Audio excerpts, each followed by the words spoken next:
We are celebrating 100 years of Crestwood Wrestling this weekend. The Banquet taking place Saturday night. Other events going on throughout the weekend. And the keynote speaker for the Banquet, former Iowa State competitor and coach and now college wrestling commentator, Jim Gibbons. And Jim, when I mention the town, Cresco, Iowa, what's the first thing that comes to your mind? Great wrestling, and then of course that's where mom's side of the family is from here.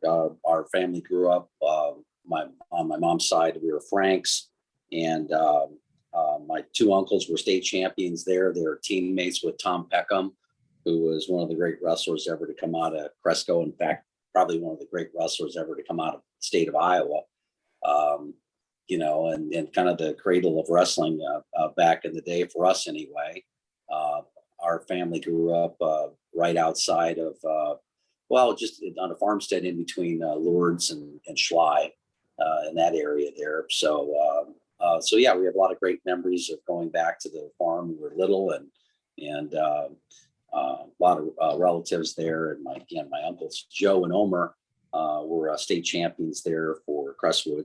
And so, yeah, that's kind of like one of the cradles of wrestling for us. And like yourself, you talked about your ties to Cresco in wrestling. You look at many big players in the world of wrestling. They have ties or at least stories about Cresco, don't they? Yeah, they do. I mean, I think,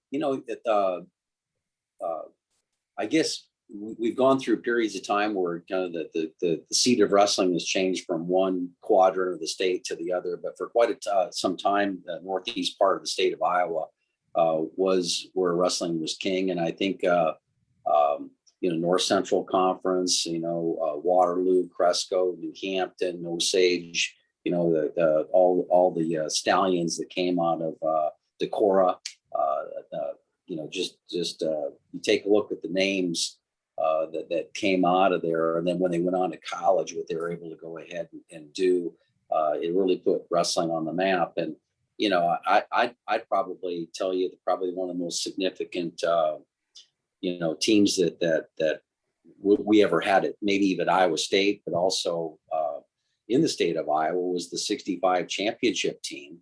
And at Iowa State, which had Tom Peckham on it, was the national champ that year. I believe Gordy Hassman from New Hampton finished third, but he ended up becoming the national champion. And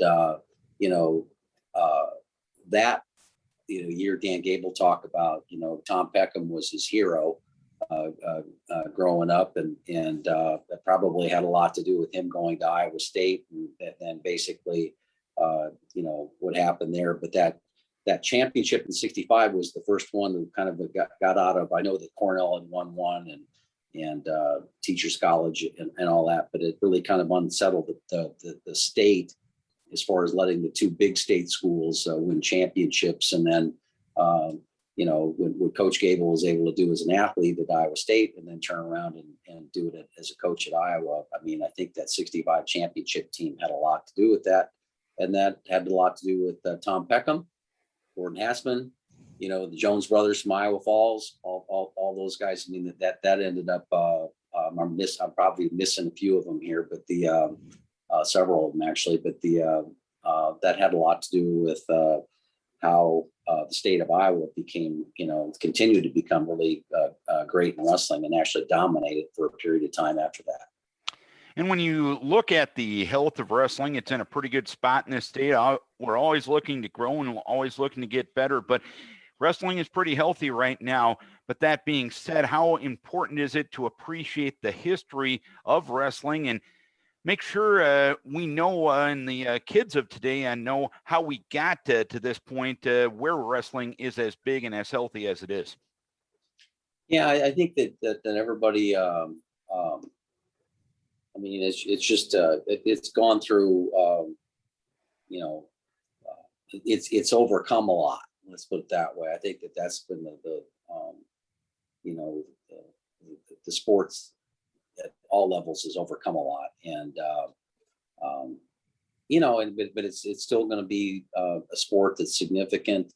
I mean, becoming the toughest guy in the block is always going to be a big deal. It's probably best to settle that in a sport like wrestling than it is other ways. So, I think that there's kind of a code to the sport that is really healthy, and not just the success piece of it, but how many people the sport has touched and allowed them to go ahead and work hard, compete. I always tell people this: you always kind of remember yourself as the highest level of conditioning that you ever got to. That's kind of that it's one of those things like when you hit the that thing at the fair where you hit the sledgehammer on there and it goes up to the highest level.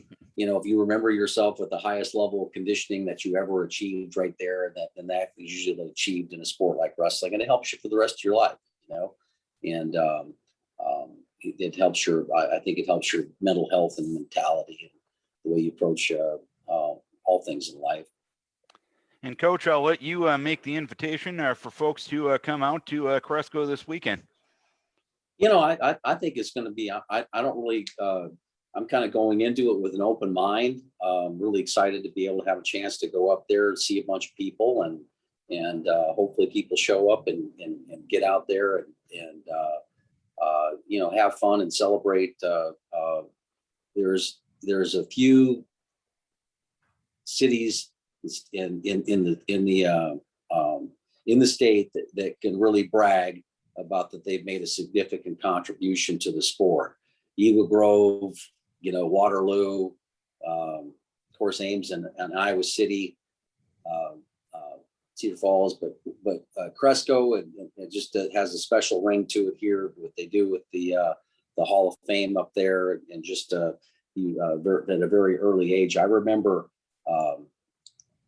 Harold Nichols coming home from the first banquet that they had, where they had I was wrestling for him that time, but one of the things that he held in high esteem was that award he got from the Cresco banquet. And of course, Coach Nichols was a Cresco graduate, went on to the University of Michigan and became a national champion. But you got so much deep heritage here. Gary Kurtelmeyer, national champion coaches, and national champions and state championships and all that. It's just it's a fun thing to go out there and celebrate. Hopefully the weather cooperates and everything. I'm really looking forward to it and thankful to be a part of it. Coach, we appreciate you taking the time. We look forward to seeing you this weekend. Yeah, look forward to it. Thank you. Jim Gibbons will be the featured speaker for the banquet. Tickets still available by contacting the Cresco Chamber of Commerce.